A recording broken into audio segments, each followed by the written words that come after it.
1 on the ground. My reaction was, oh no, not again. It's a slot canyon here in Utah with a bad reputation. That is not a canyon you would take anyone in. Tonight, new video of the incredible rescue of 17 children and their adult leaders. I'm tracking a hot and dry start to the weekend. I'll let you know how high those temperatures will climb tomorrow, where we have fire warnings this weekend, and the timing of a major cool down. And ahead of a spike in hot weather, wildfire crews are bracing for a busy weekend. Obviously, that's a huge challenge. How they're preparing and the daunting task ahead. And as everything is costing us more, drivers are hanging onto their older cars longer. Now we'll see even older stuff with higher mileage. People paint them, hold on to them, as long as they're mechanically good. Why that means a big change in how to care for your vehicle. Live from Utah's news leader, Fox 13 News at 9 starts right now. Tonight, 17 children and 2 adults are safe and recovering after spending last night in a slot canyon in Garfield County. Thanks for joining us. I'm Bob Evans. And I'm Kelly Chapman. Fox 13 News reporter Jenna Bree joins us live in studio now to share with us their treacherous rescue. Jenna. That's right, Bob and Kelly. 19 people total rescued from the Santhrax Canyon. The Garfield County Sheriff tells us a youth group went missing after dark yesterday in this slot canyon in the northeastern part of the county. This video shows the tricky helicopter save this morning that got each member of the group back to safety. I'm glad we got him out of there when we did. That was starting to get gusty. A narrow save by the DPS helicopter. I just want to make sure that everybody understands how important that helicopter is to us. The DPS helicopter in my career has saved countless lives in my county. I don't know what we would do without that service. Sheriff James Perkins says it took several hours to get everyone out. Honest, when I get these phone calls and they say youth group, 15 kids, you kind of get a heaviness in your chest, and you just say a little prayer and throw everything you got at it. This isn't the first time climbers have gotten stuck in one of Utah's slot canyons. So you come up, start climbing. My reaction was, oh no, not again. Santhrax is not a trek experienced canyoneer Tom Jones wants to take again. I've done it once, and it's quite hard.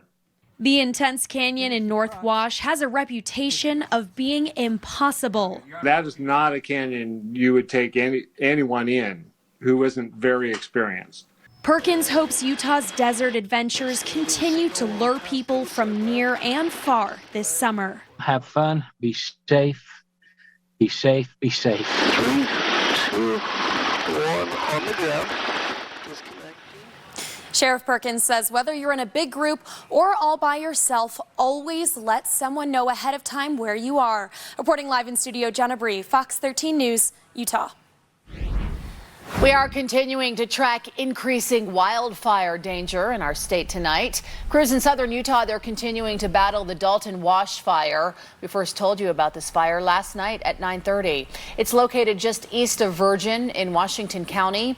Authorities say the fire was sparked by a vehicle rollover. So far, 350 acres have burned. At last check, it's 30% contained. We've got team coverage for you tonight. Spencer Joseph is tracking the rising fire danger. But first, we start with Allison Krogan, Utah's Weather Authority, with that ongoing heat wave that has arrived. Allison. Yes, that's right. Several records already falling today. Tooele, Cedar City, and we have another hot day tomorrow here in Salt Lake. We had the hottest day so far this year. We'll keep things warm through the 10 o'clock hour, still in the low 80s. In Ogden, Salt Lake, and Provo at 10 p.m. St. George, mid-90s at that point, and then into tomorrow morning, 60 to 70 here along the Wasatch Front with mostly clear sky here across the state. Here's the deal. In addition to the heat tomorrow, we're dealing with bad air, and our UV index will be extreme tomorrow. So get outside early. Temperatures into the mid-90s. Saturday at 5 p.m. we'll have that chance for a few scattered to isolated showers in eastern Utah tomorrow, but mainly staying dry here across the state. We have red flag warnings that have been issued Sunday into Monday for far southern Utah. Any fires that spread across the south will spread rapidly. I'll let you know how long this fire danger will last, and we are tracking a major cool down, the timing of that that coming up. Allison, thank you. We continue now our team coverage with Fox 13 News reporter Spencer Joseph. He joins us from the site of a fire from yesterday that serves as a good reminder of the high fire dangers. Spencer. Good evening. Yeah, we're right along 215 at about 1300 East. You can see behind me some of the scorch marks that came up from the freeway, and fire crews thankfully stopped this fire very quickly. That was very good. But it's these type of fires that are started along roadways or even by people that fire crews across the state are warning about in these dangerous fire conditions. There it goes. Utah has some of the best firefighters in the country, and I may be a little biased, but I'll stand by that. Those firefighters they came to work this morning, and they're going to come to work tomorrow. They're going to go over their equipment, make sure those tires are pumped up, make sure the tanks are full of water, and everything's running perfectly. Gary Bishop with the Bureau of Land Management Utah is looking at the weather. And those winds are not going to hold themselves to southern Utah. They're going to make their way up onto the Wasatch Front. And he isn't alone. He's one of the many in charge of fire in the state of Utah, and they're all watching and waiting. We have increased our capacity on the south half of the state. We brought in some extra lead planes and retardant planes. We have some extra helicopters, and we just brought in some smoke jumpers this afternoon. And while there are different jurisdictions, it doesn't matter. This weekend, they're all just going to respond, which is what happened Thursday night on the Dalton Wash Fire. It didn't matter who owned the resources or what agency they work for. When they get out to the fire line, they're all the same. Crews are making really good progress. However, it is hot and dry, so obviously that's a huge challenge. Nick Howell, also with BLM, is on the fire line, worried about conditions for this fire and the next. Anything that can generate heat or cause a spark can definitely start a wildfire. So while it might sound cliche, with wind and heat in the forecast, it's on you and me to prevent another fire from starting. We need to be super careful as we're driving the roads. We're not dragging chains. We're not locking up brakes and throwing sparks into the grass. Yeah, a lot of it really depends on how the public treats their public lands. So the Bureau of Land Management getting that really good message out there, but they're not the only ones. Every fire crew across the state of Utah is warning about this tonight, making sure that you have your vehicle maintenance, making sure nothing's going to happen there, making sure you don't drag chains on our roadways, and making sure just in general that you and I don't start Utah's next wildfire. For now, live in Cottonwood Heights, Spencer Joseph, Fox 13 News, Utah. Spencer, thank you. New at 9, a state of economic emergency has been declared in Beaver County. Concerns right now are rising as the county's largest employer and one of the largest hog operations in the nation is now downsizing. I think it's bigger than us, it's bigger than Beaver County, it's bigger than Utah.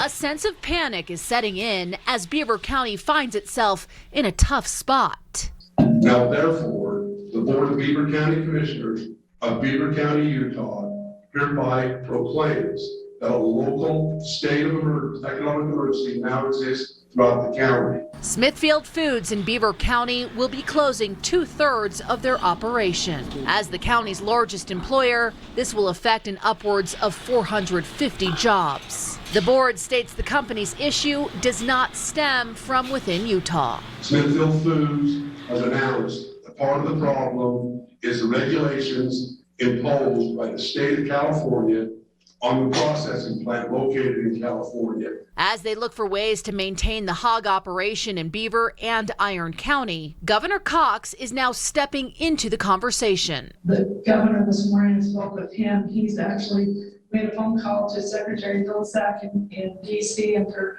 those of you that don't know who he is the Secretary of Agriculture over the USDA. Leaders on a local level sharing their concern as they wait for a wave of hardship this move by the company will bring. I deeply empathize with those fellow employees,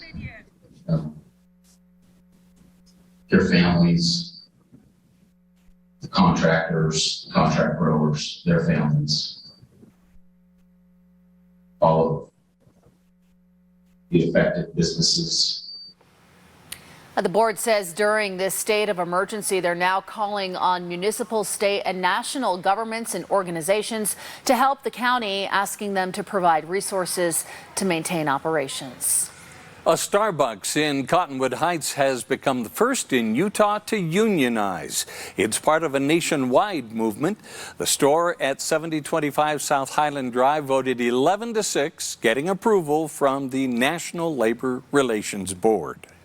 I'm going to be joining the National Bargaining Committee, where we're going to be hashing out the contracts together with our lawyers and deciding what we want to bring forward to the table as a nation.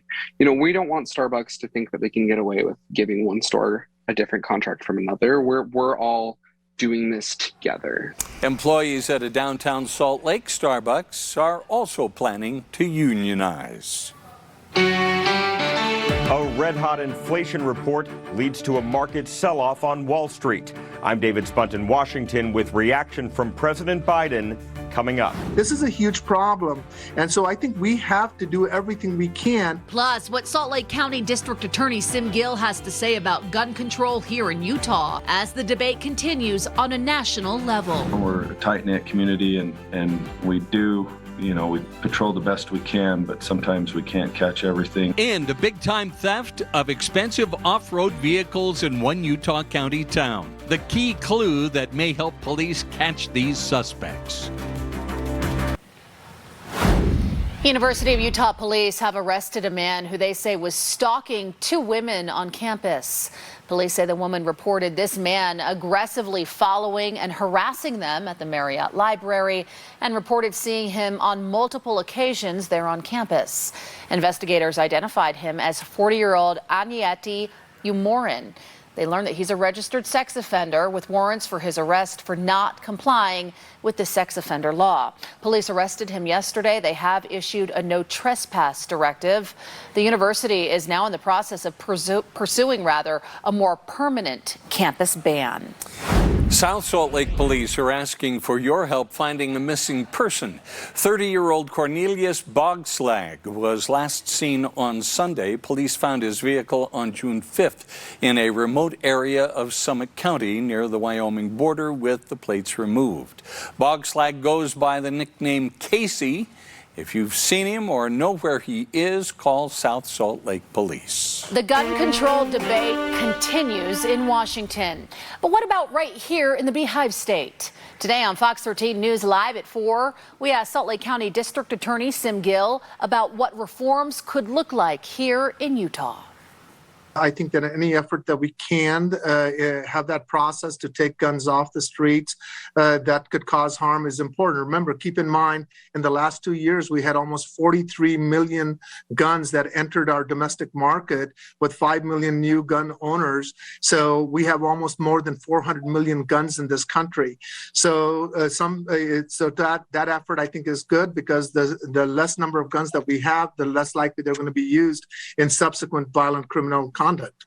The DA there continued to say he thinks the country needs to have an honest and intelligent conversation about guns, all to help prevent gun violence, and that the need for gun reform is universally agreed upon. Salt Lake City is hosting a gun buyback event tomorrow. It's happening at the Public Safety Building at 475 South 3rd East from 11 a.m. to 3 p.m. The city is offering $50 gift cards for handguns and $100 gift cards for semi-automatic rifles. It's first come, first served with roughly 200 gift cards available. No questions asked. The guns will be eventually destroyed or used in the police museum or crime lab. Also tomorrow in Washington, D.C., tens of thousands of people, they are expected to take part in the March for Our Lives rally for gun control. Hundreds of sister marches and events are planned for cities all across the country, including Salt Lake City. Here, it's scheduled to start at 12:30 tomorrow at West High School. Marchers will arrive at the state capitol right about 1:30, where they will hold their own rally. There is new reaction to the recent inflation report showing prices rose more than 8% just in the month of May. Economists are now anticipating how this will play into the Federal Reserve's next moves to bring costs down. Fox's David Spunt has the latest from Washington. A rough week on Wall Street. The Dow Jones fell 880 points after a key inflation report found prices rose 8.6% in May compared to last year. That's the highest level in more than 4 decades. Rising prices are hitting American consumers at the grocery store and at the pump. The cost of eggs increased more than 32%. Meat, fish, and milk are also up. President Biden says fighting inflation is his top economic priority. He's placing the blame largely on Russia's invasion of Ukraine. We've never seen anything like Putin's tax on both food and gas. Because the May Consumer Price Index came in higher than expected, many economists are now questioning how far the Federal Reserve will go in raising interest rates to try to bring costs down. What's real now is the fact that 75 and even 1% increases are now absolutely on the table. But some fear a move like that will increase chances of a recession. The Fed's going to be hiking as the economy is slowing. You've got all this demand destruction coming from inflation. I mean, the Fed is in the worst possible place it could be in. The next rate hike is expected next week, and Fed Chairman Jerome Powell will hold a news conference on Wednesday. In Washington, David Spunt, Fox 13 News, Utah. Back here at home, you've got to see what it looks like outside right now via our Natural History Museum camera. Hello, Salt Lake City. It looks like a postcard out there. And can you see the lights are shimmering? That's because it's so warm out there. Allison, how hot is it? 90. 90 degrees. It's at 9:19 at night. Yeah. That's how you know something's a little funny.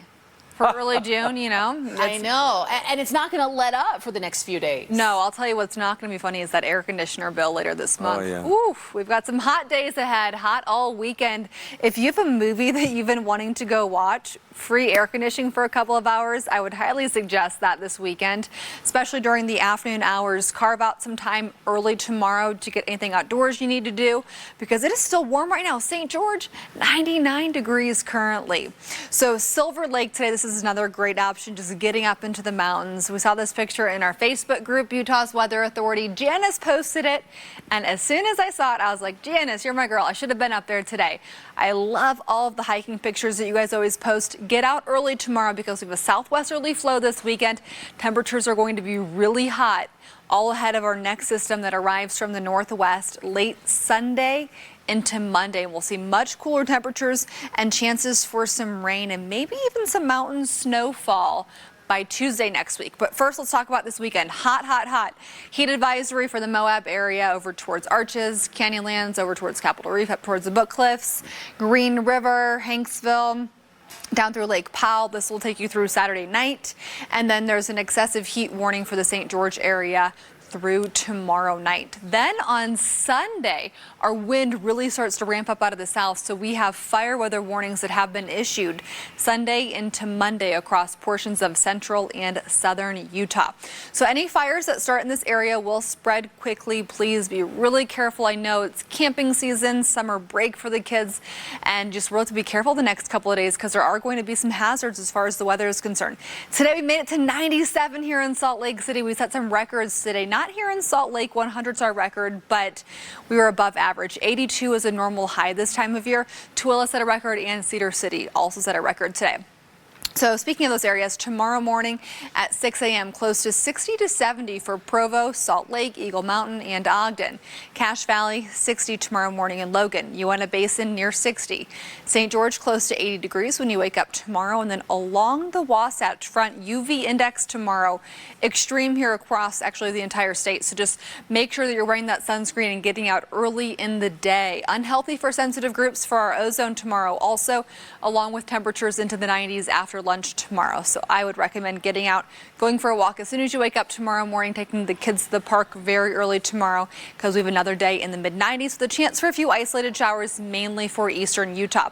For Salt Lake, our chance of precipitation becomes scattered on Monday, and then we'll have some widely scattered isolated showers possible on either side of that. For St. George, close to 105 Saturday and Sunday, 90s. Monday, Tuesday, Wednesday next week. That's your cool down, but fire concerns late weekend. Here in Salt Lake, we drop into the 60s early next week, but close to 100 this weekend. We'll talk more about what you can expect with that cool down and chance of rain coming up in the Super 7-day forecast. Right, Allison, thanks so much. Straight ahead, the White House makes a major announcement that could have a big impact on your summer travel plans. We'll explain. And President Volodymyr Zelensky continues his push for Ukrainian membership in the EU as attacks intensify in eastern Ukraine. How you can help provide aid tonight. Some Utahns in need of getting a boost with hygiene kits are receiving it. Today at Hyatt House in Sandy, the nonprofit organization PMI Cares assembled hygiene kits for the Road Home Shelter, Utah Valley Refugees, and the Volunteers of America Homeless Youth Resource Center. We have the Road Home coming in, and that's near and dear to my heart. My little brother has struggled with homelessness for 20 years, and they have provided assistance for him and for people like him. Sometimes raising awareness and educating on what is available for our homeless population is part of the solution. PMI Cares is associated with a property management corporation, and this was the first PMI Cares Day. Also today, help for the in-between. Ken Garff dealership spent this morning decluttering, cleaning, also revamping a small patio area for homeless people at the shelter there. The in-between, as it's called, gives them a place to access hospice care, prepare for surgery, or recover from illness or injury. Ken Garff employees brought in new patio furniture. They also planted gardens to give the in-between residents a beautiful new outdoor space. This is all part of our We're Here For You program at Ken Garff, where our dealership employees focus on giving back to communities. And so we wanted to give back to the in-between today and recognize that they could use some love on some outdoor spaces, and that's why we're here. And they got it. An outdoor space was really at the top of the residents' wish list, and Ken Garff's We're Here For You program created one for them today. Criticism mounting for how police responded to the devastating school shooting in Uvalde, Texas last month. It just makes no sense, and it further victimizes these families. For the first time since the massacre, how the school police chief is defending those officers.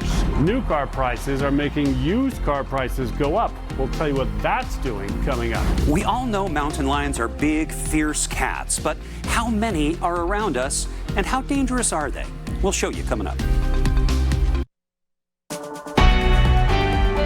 We have an update now on the Texas mass school shooting that claimed the lives of 19 fourth graders and 2 teachers. In his first extensive public comments, the school police chief in Uvalde, Texas, is now defending the police response to the massacre 2.5 weeks ago now.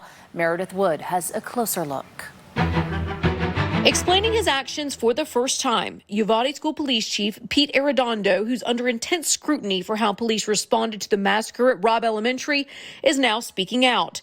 He tells the Texas Tribune he didn't keep officers from breaching the massacre scene and didn't consider himself the commander, as some parents of the victims respond. They just made the wrong choices. Like, I was trying to get in, they were trying to hold me and stuff like that. Why are you worried about me? Arredondo says, quote, I didn't issue any orders. I called for assistance and asked for an extraction tool to open the door. And says a locked steel reinforcement classroom door was one of the main obstacles delaying the breach, saying he tried dozens of keys before finding the right one. Arredondo also explained why he didn't have radio communications with other officers during the massacre, saying he left 2 radios behind, believing they would slow him down, and he wanted his hands free to be able to fire his weapon. It just makes no sense, and it further victimizes these families. The comments add to the conflicting explanations from authorities. It wasn't until more than an hour after the shooting began that law enforcement officials finally unlocked the door and killed the gunman. Meanwhile, during those 70-plus minutes, some kids were still alive and calling 911 for help. They told us that he was detained in a classroom alone with nobody, and then to find out that he was in my son's classroom, that makes me so mad. Meredith Wood, Fox 13 News, Utah. The White House now preparing to make a big push to get children 6 months to 5 years old vaccinated against COVID-19, with federal approval expected as early as next week. Doctors and health officials are already working to get the word out that the vaccines are safe and carry significantly less risk than getting COVID. We don't ever want people to take COVID lightly because there's still a lot of unknowns. So what's the long-term impact? There's the risk of having long haul symptoms. Meanwhile, traveling overseas is about to get a lot easier. The Biden administration announced today it is lifting the requirement that international air travelers take a COVID test within a day of boarding their flights to the U.S. Experts from the CDC say the mandate is just no longer necessary. It is set to expire Sunday at midnight. The White House says they'll reevaluate in 90 days, and it could be reinstated depending on the spread of new variants. But for now, it is a big win for the travel industry. The situation in eastern Ukraine is intensifying as the European Union prepares to slam Moscow with fresh sanctions on oligarchs and entities in Russia. Moscow has increased attacks in recent days as they try to take over the entire region. This comes as Ukrainian President Volodymyr Zelensky pleads with the European Union to swiftly approve the country's application to join that alliance. In the coming weeks and days, the European Union may take a historic step that will prove that words about the belonging of Ukrainian people to the European family are not just words. Several NATO allies are now reiterating their promise to assist Ukrainian troops as they continue to defend their country. Meanwhile, there are new casualty numbers. The Office of the UN High Commissioner for Human Rights says more than 4,300 Ukrainians have died since the conflict began in late February. The Riverside Country Club in Provo is now trying to raise money and awareness about how Utahns can help those in Ukraine. Money raised will go to the organization To Ukraine with Love. The group says one person can make a difference, but knowing how to help is important. Our message to people is that your goods are only as good as your ability to ship them. So if you do a drive in Utah and you collect 100 pallets of aid and you don't have a way of shipping it, then it's really not going to do any good. If you would like to donate, you can find a link on our website, fox13now.com. Police in Nephi need your help to find 3 thieves that allegedly stole 2 Razor off-road vehicles.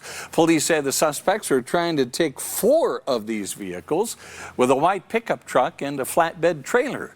But investigators do have a solid lead. This is a local convenience store picture of one of the suspects. He had to fill up a 5-gallon gas can because his pickup ran out of gas in Nephi Canyon. Police later recovered one of the Razors that the suspects apparently tried to stash in the canyon. The other one remains missing. It's frustrating. We do, you know, the owner of the one Razor is a member of the Utah County Search and Rescue and donates his time and his machine to assist in those things, and it's frustrating. If you recognize this suspect or know anything about this case, call Nephi Police. Still to come, hanging on to an older car. The reasons why more Americans are not trading in their wheels. And coming up, I'm tracking really hot temperatures this weekend ahead of a big cool down and chance to rain. The timing of that, but first, some fire warnings. Just into the Fox 13 newsroom, Utah Transit Authority police are investigating a small fire at a UTA bus stop near 3900 South and State Street. Video and photos from a witness show firefighters were able to contain the fire just to landscaping and bushes there. It appears at least one person was being detained by police. You can see that in that picture right there. Fox 13 News has reached out to South Salt Lake Police for more information. We, of course, will keep you updated as we learn more. How How old is your car? As car prices go up, new research says we're holding on to our cars for an average of 13 years. As Fox 13 News reporter Brian Champagne explains, that's changing how we're taking care of or should be taking care of our vehicles. That Ford Taurus is at least 27 years old, just 14 years older than average now. Blame supply problems, inflation, whatever, our fleet is older than it's ever been. This is a 2012 Fiat 500. They don't even sell these here anymore.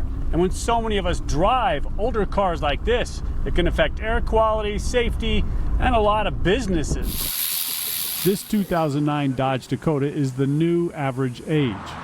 Here at General Repair in Logan, Brian Rebake is busy as usual. Scheduling probably week and a half out. But he's getting even older cars to work on. Typically what I'm seeing nowadays is cars that are being pulled out of mothballs.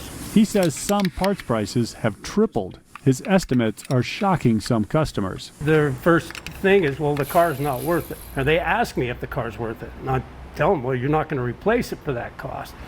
Of course, they go and do their own homework, and then they come back and have it fixed because they can't find a car. We're having a lot more people come in and get their cars fixed that are older than they were before. We're seeing insurance companies repair cars that would total before. And a truck this old getting new paint doesn't surprise anymore. Now we'll see even older stuff with higher mileage. People paint them, hold on to them. As long as they're mechanically good, people want to hold on to their vehicles because buying new ones are so expensive and they have to wait longer to get them now. An older fleet could mean more tows. A starter motor or something in the computer went out on that truck and it won't start or nothing. Eames' truck quit at his house, but older parts could go out anywhere. Rebake's concerned that since the state inspection program ended, when he tells customers what their cars need, some don't get them fixed. I'm not trying to make salesman of the year here, but if you go down the road here a bit, your brakes are going to fail. And you're going to run into something. Brian Champagne, Fox 13 News, Utah. Still ahead, we'll go in depth on cougars in Utah after one was euthanized for killing chickens in Pleasant Grove.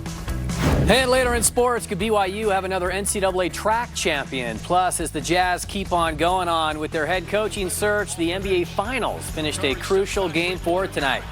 Back in a bit. We have an update now to the mountain lion prowling a neighborhood in Pleasant Grove yesterday. DWR says the cougar killed chickens in multiple backyards near 2600 North, 900 West. Because of that, officials determined the cougar was a safety hazard and decided to euthanize it. Now, whether you call them cougars, pumas, panthers, or even catamounts, heard that. Yeah, catamounts. There is a healthy population of them mountain lions in Utah and the American West. And they are very, very good at hiding. So Fox 13 News anchor Max Roth takes an in-depth look at the elusive animals. The National Wildlife Federation calls mountain lions an umbrella species. Their range is so broad that if their habitat can be preserved, that takes care of a lot of other plants and animals, and it makes it safer for people. Mountain lions have the widest range of any mammal in the Americas, from Alaska to the Straits of Magellan. They tend to be larger toward the poles and smaller closer to the equator. Professor David Stoner and colleagues from Utah State University have monitored mountain lions using GPS trackers. In one case, they say, over the course of 1 year, female number 31 moved 357 linear kilometers. That's 222 miles. But an actual distance of 1,341 kilometers, or 833 miles, from the Oquirrh Mountains in Utah to the White River Plateau in Colorado. Utah has a lot of habitat that suits the big cats, about 40% of the state. But cougars need a lot more space than other animals, 13 times more territory than a black bear, about 100 square miles of range for one cat that stays solitary unless it's mating or parenting. Estimates of Utah's population of mountain lions range from 1,600 from conservationists to 2,600 from the Division of Wildlife Resources.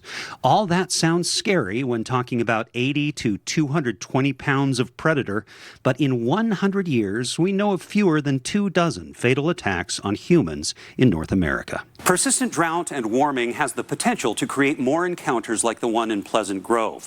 When there are fewer resources in their territory, then the lions need to roam further to get what they need. In studio, Max Roth, Fox 13 News, Utah. New at 9, Utah Highway Patrol has just released dash cam video of a DUI driver trying to get away from police in the snow. This event originally took place this past February. Look at this. He's taking off up in the hills. I probably can't follow him.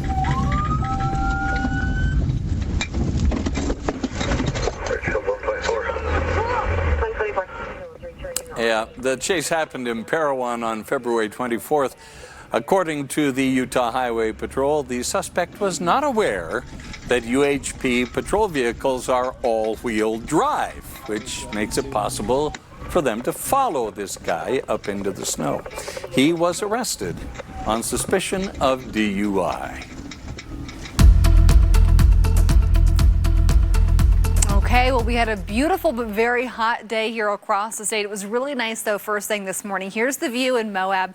Kaylee just posted this picture today. Grand County looking nice. Currently, still 90 here in Salt Lake City, so it is still hot out there. Mid-80s for Ogden right now, 81 if you're in Utah County and Provo currently. Let's talk about tomorrow morning, 6 a.m. Close to 60 to 70 for Ogden, Salt Lake, Provo, and it will get hot pretty quickly tomorrow. We're into the 80s for late morning, into the 90s pretty quickly right around lunchtime, mid-90s for a high tomorrow. St. George close to 105. So here's what you need to know if you have any fun plans this weekend, or if you have to drive across the state for maybe not a fun reason, just regardless on the roads this weekend. We are hot and dry for the most part through Saturday. For Saturday, we do have the chance for a few isolated showers into far eastern Utah, but fire concerns this weekend, especially Sunday into Monday. So make sure that if you have a truck or trailer or a vehicle that's pulling something, you don't have any chains that are dragging on the ground. That could spark a wildfire. And then we're going to see a chance for some rain late Sunday into Monday. So if you're traveling back on Monday, we're going to see, even for your commute on Monday, the chance for some rain showers. Plus, we've got bad air tomorrow if you can consolidate those trips. For St. George, close to 105 Saturday and Sunday. This is why we have those fire concerns late weekend into Monday. 95 for Monday, and then you're back close to 105 next Thursday and Friday. Here in Salt Lake City, here's what you can expect for tomorrow. So Saturday, highs in the mid to upper 90s. Let's go ahead and break this down for you, because by 11 a.m. tomorrow, you're close to 90 degrees. So you really have to get out early in the day. UV index will also be extreme. By Monday, 69 degrees for a high here in Salt Lake. Our system arrives from the northwest on Monday morning. We'll see a chance for some rain throughout the day, scattered here across the state. And by Tuesday, a few isolated showers could remain, maybe even some areas of snow up into the mountains. 67 on Tuesday here in Salt Lake City. Our best chance for that precipitation will be Monday during the day. So scattered showers are possible then. By next Wednesday, 77 in Salt Lake. So a really comfortable hump day next week. We're going to have some chances for rain early in the week. Mild temperatures Monday and Tuesday. Still Wednesday, not bad. And then we are going to be heating up again towards the end of next week. Temperatures back into the mid-90s by next Thursday and Friday. The Jazz's coaching candidate list seems to be growing by the hour. A couple of notables to join are the recently fired coach of the Lakers, Frank Vogel, and the 19-year NBA vet and current G League head coach, Jason Terry. Jazz brass have made it clear they're taking the methodical approach under immense pressure to get Quinn Snyder's replacement right. Meanwhile, the NBA Finals marches on with Game 4. The Celtics with an opportunity to put the Warriors in a prickly spot. 4-point play, Jaylen Brown. Brown adding a beautiful dipsy-do to lift Boston up 5 at the half. Steph Curry, the one getting hot come the third, though. He probably should have had 4 of his own on that shot. No call. Curry taking out his anger with more triples, and if you think he would stop there, you're crazy. More of that in the fourth. Curry 7 of 14 from the backwoods to finish up with 43 points. Warriors by 10 to even up the series at 2 apiece. We knew BYU was Big 12 bound by July of next year, but as of today, it became official that fellow newcomers Cincinnati, Houston, and Central Florida will also come aboard that same year.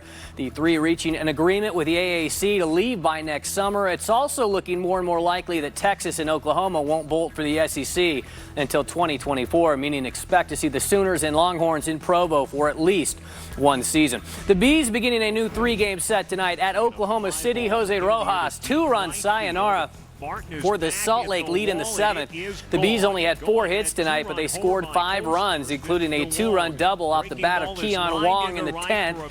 A good 5-3 extra inning win over the top team in the Pacific Coast League. The NCAA Track and Field Championships, BYU's Ashton Reiner won the women's javelin title yesterday.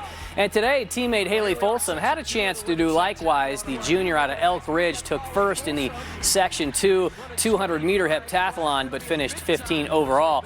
On the men's side, BYU's Kenneth Rooks placed 6th in the 3,000-meter steeplechase, while Colton Yardley was 7th in the 400-meter hurdle. First place in the American Ultimate Disc League's West Division on the line tonight in Harriman. Start with some shred. Luke Jorgensen with a dime for Garrett Martin to make it a 3-2 game in the first, but then the Summit start to show why they're still unblemished. Alex Atkins on the receiving end, and then later a near identical play. It's Atkins again, this time with the one-handed snare. 25-20, Colorado responsible for Salt Lake's only 2 losses so far. Round 2 of the Canadian Open, BYU's own Mike Weir grew up less than 200 miles from Toronto's St. George Country Club. Birdie at 13, but Ware, who hadn't made the Canadian cut since 2014, needed to bird his final 2 holes to change that. Just rims off at 17, so he finished 1 stroke shy of advancing on to the weekend at +2. Meanwhile, Tony Finau entered the day in the top 5. How about the putt off the fringe? He did bogey 2 of his final 3 holes, though, to drop back into a tie for 16th at -3. American Wyndham Clark is your leader at 7 under. Bryson DeChambeau is the latest to ditch the PGA for the Saudis' new lucrative LIV Golf Invitational Series. Phil Mickelson, imagine being $200 million richer overnight. Lefty sits 13 strokes off the leader after day 2 in London. Charles Schwartzel currently with the advantage at 9 under. The tournament wraps up tomorrow. We're right back. Thanks for being part of Fox 13 News at 9. Stick around. QuickCast is next.